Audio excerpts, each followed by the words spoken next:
பங்காளி என்ன அது?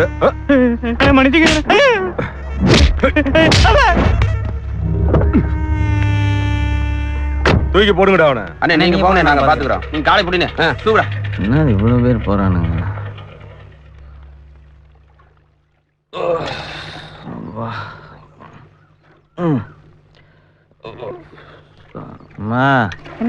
என்னம்மா எதிர் வீட்டுல கூட்டமா இருக்கு? என்ன பிரச்சனை? ஒரு பிரச்சனையும் இல்ல. ரேவதிக்கு பூ வைக்கிறதுக்காக மாப்பிள்ளை வீட்டுல இருந்து வந்திருக்காங்க.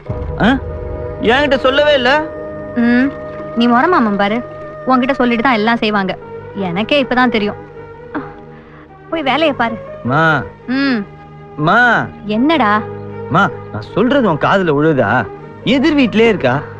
எப்ப பார்த்தாலும் உன்னை அத்தை சொத்த நெத்தன்னு சுத்தி வர்றவ உன்ட்ட ஒரு வார்த்தை சொல்லிருக்கலாம்லம்மா. எப்ப பார்த்தாலும் என்ன கூப்பிட்டு பூ வாங்கிட்டு வா, ஐயோ வெண்ணெ வாங்கிட்டு வா, ஐயோ தொன்னை வாங்கிட்டு வான்னு டார்ச்சர் பண்றாளே. என்கிட்ட ஒரு வார்த்தை சொல்லிருக்கலாம்ல. என்ன குடும்பம்டா இது? கொஞ்சம் கூட மரியாதை தெரியாத குடும்பமா இருக்கு. இவ கல்யாணம் பண்ணிட்டு போய் சந்தோஷமா வாழ்வா நினைக்கிற? ஏண்டா காலங்கத்தால அந்த புள்ளைக்கு இவ்வளவு சாபம் கொடுக்குற? பூ வைக்க வருது அந்த புள்ளை கூட தெரியாம இருக்கலாம். இப்ப நமக்கு தெரிஞ்ச என்னத்த கிழிக்க போறோம்? போடா போ, பல்ல விளக்கிட்டு குளிக்கிற வழிய பாரு போ. பேசுறான் பேச்சு பெருசா.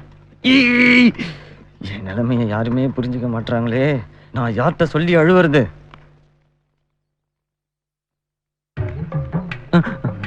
இவன் எங்க இங்க வந்தான்? உண்மை தெரிஞ்சிருமோ? என்னடா பிள்ளை இன்ட்ரோடியூஸ் ஐட்டம் இருக்கு? நீ 2 நாள் டல்லா இருக்கும் போதே எனக்கு தெரியும்டா. இல்ல மச்சான், ஒண்ணும் வேண்டாம், எல்லாம் புரியுது. என்ன அந்த பிள்ளை வந்து கட்டி பிடிச்சி கதறி இருக்கும். நாளைக்கு நிச்சயம் பண்ண வராங்க, எப்படியா தடுத்து நிறுத்துங்க அப்படின்னு. நீ உடனே என்ன பண்ற ஏது பண்ண தெரியாம தவிச்சு போய் நிக்கிற. உள்ள என்ன நினைக்கிறேன்ட்டு படம் போட்டு காட்டுதுடா. எனக்கு கவலைப்படாதடா, நான் இருக்கேன்டா. ஒரு நல்ல முடிவெடுப்பேன்டா. நட்டிலியா நீ இருக்கும்போது நான் எதுக்கும் கவலைப்பட மாட்டேன் மச்சான். சரி, நான் சொல்ற மட்டும் கேட்டா போதும். என்னடா இது அராஜகமான காதலா இருக்குது?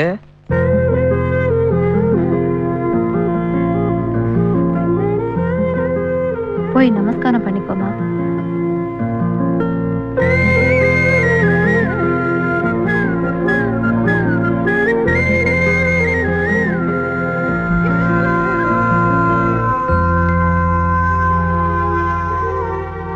பொண்ணு எனக்கு ரொம்ப பிடிச்சிருக்கு. உங்களுக்கு சம்மதம்னா சொல்லுங்க, கல்யாணத்தை எப்போ வச்சுக்கலாம்? எப்ப நல்லா பாத்துங்க. நல்ல கண் செயல மூச்சல்ல காசு சொல்லக்கூடாது. நல்லா பாத்துக்குங்கப்ப. சும்மா இரு. அவங்களுக்கு என்ன பொண்ணை பார்த்தாதான் அழகுன்னு தெரியுமா?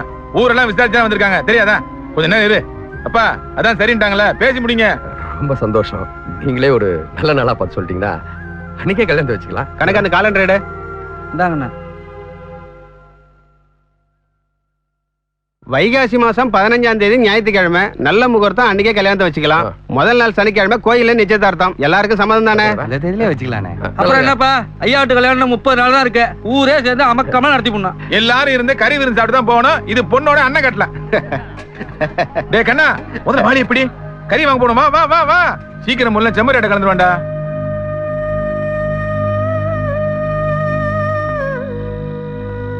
உடம்பு சரியில்லைங்களா? ஏன் இப்படி இருக்கீங்க? இன்னைக்கு தானே ரொம்ப சந்தோஷமா இருக்கேன். என் பொண்ணும் என்ன மாதிரி தாயெல்லாம் வளர்ந்தவடா. இது வரைக்கும் நான் என் பொண்ணை ஒரு வார்த்தை கூட திட்டது இல்லை. அவளும் அப்படி நடந்துக்கிட்டது இல்லை. அப்பா எனக்கு அதை வாங்கி கொடுங்க, இதை வாங்கி கொடுங்க, அது வேணும் இது வேணும்னு கேட்டதே இல்லடா. அவன் நல்லா வாழணும்டா. அதனாலதான் இவ்வளவு பெரிய இடத்துல சம்பந்தம் ஏற்பாடு பண்ணியிருக்கேன். என் மகன் ராணி மாதிரி வாழ போறாடா.